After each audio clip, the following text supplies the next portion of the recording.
really there's one person that is repeatedly over and over and over again blamed for the insurrection at the Capitol, and that is Donald Trump. You saw Nancy Pelosi, the House Speaker, in the final days of her speakership before she relinquishes control of the House to the Republicans, saying in the opening section and the introduction of the report that our democratic institutions are only as strong as the commitment of those who are entrusted to their care. That this is, clearly Donald Trump. And then you also saw Liz Cheney, one of the two Republicans on the committee who actually lost her seat because she chose to serve on this committee. Essentially, she lost a lot of Republican support because of what they saw this as a betrayal, saying that this is an indictment that Donald Trump is unfit for office.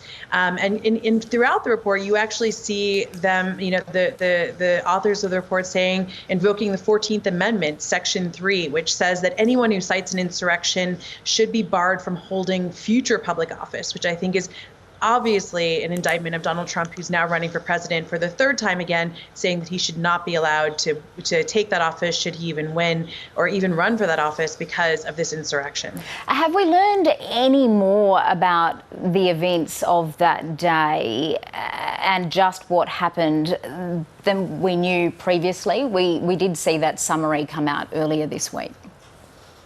Sure. I mean, you saw, it's 845 pages and there's 8 chapters, and each chapter is really specifically laid out, in different cases. So there's the case of, Donald Trump, for example. We now know that he sat in the Oval Office dining room, which is a dining room table that's attached to the Oval Office, and watched the insurrection happen, did nothing to stop it, and in fact, was basically egging it on, looking very pleased that this was happening.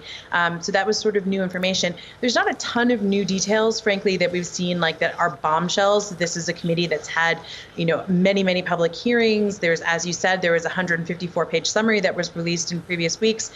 So we've seen a lot of this information before, but there is a lot of information that goes towards potential other charges. So right now, the committee has referred 4 charges to the Justice Department, including against Donald Trump, recommending that he be prosecuted for inciting insurrection, conspiracy to defraud the United States, obstruction of an act of Congress, and conspiracy to give false statements.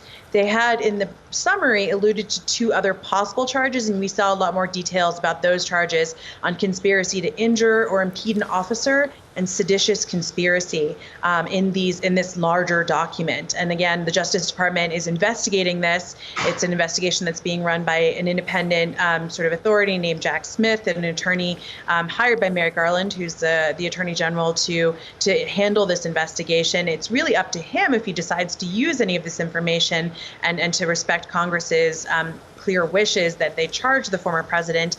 But again, the Democrats are about to lose power in Congress, and we're going to see one of the members of Congress related to it, named, frankly, in this report, now become potentially the next Speaker of the House, and he'll immediately disband this committee, and he'll immediately sort of disavow this committee's findings. And so it is potentially a partisan document, but you'll see, we'll have to wait and see if Jack Smith actually acts in any of these recommendations. And how long is his investigation likely to take?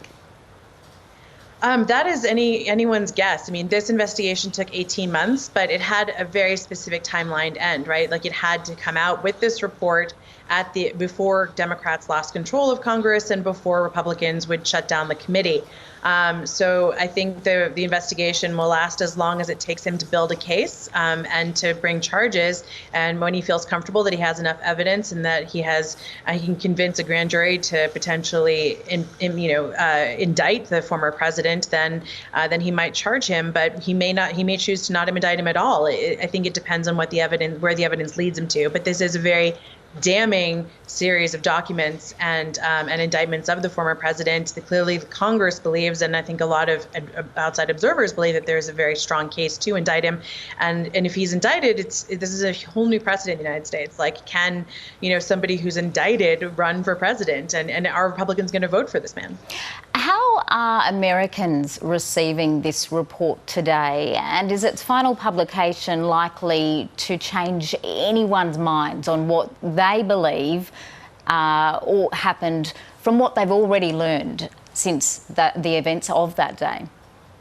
Well, so you see a very split Republican Party, and I think that's emblematic in the way that the Republican leaders themselves have reacted to this report.